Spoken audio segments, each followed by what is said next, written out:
Start sir. Sir ನಮಸ್ತೆ. ನಮಸ್ಕಾರ sir. Sir ತಮ್ಮ ಹೆಸರೇನು ರೀ? ಪ್ರಭಾಕರ್ ಸರ್. ಊರು ಸರ್? ಊರು ಬೆನಕಳಿ ಸರ್ ಟೋಟಲ್ ಎಷ್ಟು ಎಕರೆ ಹಾಕಿದ್ದೀರಿ ಶುಂಠಿ? ಸರ್ 1 ಎಕರೆ ಹಾಕಿದ್ದೀವಿ ಸರ್. 1 ಎಕರೆ. ಹಾಂ ಸರ್ ಎಷ್ಟು ಕ್ವಿಂಟಲ್ ಬಿತ್ತೀರಿ ಸರ್? ಬೀಜ ಸರ್ 8.5 ಕ್ವಿಂಟಲ್ ಸರ್. 1 ಎಕರೆ ಬೇಕು ಸರ್. 8.5 ಕ್ವಿಂಟಲ್ ಬೇಕು ಸರ್. 8.5 ಕ್ವಿಂಟಲ್.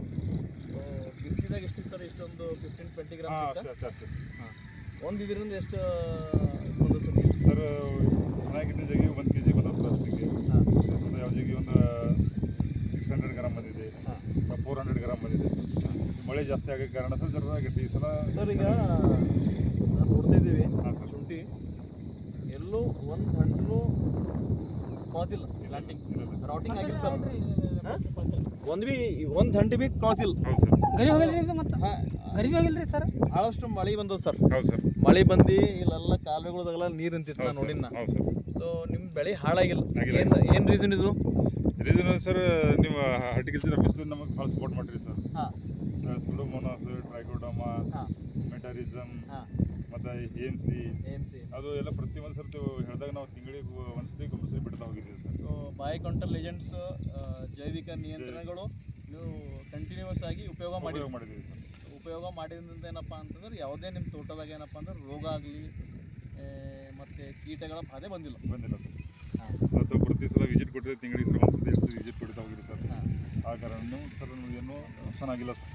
ಓಕೆ, ಈಗ 8 ಕ್ವಿಂಟಲ್ ಹಾಕಿರಿ ಸರ್. ಹೌದು ಸರ್. 8 ಕ್ವಿಂಟಲಿಂದ ಎಷ್ಟು ಇಳುವರಿ ಬರ್ತದೆ? ಒಂದು 80 ಕ್ವಿಂಟಲ್ ಬರುತ್ತೆ ಸರ್. 10 ಟೈಮ್ಸ್ ಅಂದ್ರೆ 10 ಕ್ವಿಂಟಲ್ ಹಾಕಿರಿ ಅಂತ ತಿಳ್ಕೊರಿ ಸರ್. ಹಾಂ ಸರ್. ಇದ್ರ 10 ಟೈಮ್ ಅದು. ಹಾಂ ಅಷ್ಟೇ ಸರ್. Okay sir. ಸೊ ಎಷ್ಟು ಖರ್ಚಾಗಿದೆ ಸರ್ ಇಲ್ಲಿವರೆಗೂ? ಸರ್ 1,30,30,000 ಖರ್ಚಾಗಿದೆ ಸರ್. 1 ಲಕ್ಷ ಎಲ್ಲ ಬಂತು ಸರ್? ಎಲ್ಲ ಬಂದು ಸರ್ ಟೋಟಲ್. ಲೇಬರ್, ಹಾರ್ವೆಸ್ಟಿಂಗ್ ಎಲ್ಲ ಬಂದು. ಎಷ್ಟು ಉಳಿಬೋದು ಅಂದರೆ ಸರ್ ಈಗ 1.5 ಲಕ್ಷ ಉಳಿತು ಸರ್. 1.5 ಲಕ್ಷ ಲಾಸ್ ಏನೋ ಇಲ್ಲ? ಲಾಸ್ ಇಲ್ಲ ಸರ್ ಈ ಸಲ. ಆಮೇಲೆ ಮತ್ತೆ ಬೆಳೆ ಚೆನ್ನಾಗಿದೆ ಸರ್. ಲಾಸ್ ಇಲ್ಲ ಸರ್. ನೀವು ನೆಕ್ಸ್ಟ್ ಟೈಮ್ ಮಾಡ್ಲಾಕ ನಿಮ್ಮ ಬೀಗ ನಿಮ್ಗೆ ಮಾತ್ರ ಇರ್ತದೆ. ಹಾಂ ನಂಬರ್ ಇದೆ ಸರ್. ಈಗ ಇರುತ್ತೆ ಸರ್. ನೀವು ನೆಕ್ಸ್ಟ್ ಟೈಮ್ ಫುಲ್ ಪ್ರಾಫಿಟ್ದಾಗ ಇರ್ತೀರಿ. ಹೌದು ಸರ್. ಯಾಕಂದ್ರೆ ಬೀಜ ಎಲ್ಲ ನಿಮ್ಮದೇ ಇರ್ತದೆ. ನಮ್ಮದೇ ಇರುತ್ತೆ ಸರ್. ಸರ್ ಇನ್ನೊಂದು, ಈಗ ಬೇರೆ ರೈತರು ಸಾವಯವ ಕೃಷಿ ಕಡೆ ನೀವು ನೋಡಿ ಮಾಡ್ಬೇಕಂತಾರೆ ಸರ್. ಹೌದು ಸರ್. ಹೊಸ ರೈತರಿಗೆ ಸಾವಯವ ಕೃಷಿ ಮಾಡೋದು ಏನು ಮೆಸೇಜ್ ಹೇಳ್ತೀರಿ? ಅವ್ರು ಮಾಡ್ಬೇಕು ಸರ್. ಸಾವಯವ ಕೃಷಿ ಮಾಡಿದ್ರೆ ನಮ್ಮದು ಭೂಮಿ ಉಳಿದೆ ಸರ್. ಕೆಮಿಕಲ್ ಜಾಸ್ತಿ ಹಾಕಿದ್ರೆ ಭೂಮಿಗೆ ಭಾಳ ನುಕ್ಸಾನ ಇದೆ ಸರ್. ನುಕ್ಸಾನ ಇದೆ ಸರ್.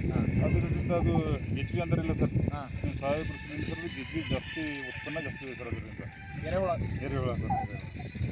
GHB ಅಂತ ಸರ್ ಅದಕ್ಕೆ ಎರೆಹುಳ ಸರ್. ಹೆಂಗೆ ಸರ್ ಈಗ ಡಿಪಾರ್ಟ್ಮೆಂಟ್ನಿಂದ ಹೆಂಗೆ ಏನನ್ಸು ಸಪೋರ್ಟ್ ಚೆನ್ನಾಗಿದೆ ಸರ್. ರೈತರಿಗೆ ನಿಮ್ಮಿಂದ ಭಾಳ ಹೆಲ್ಪ್ ಇದೆ ಸರ್.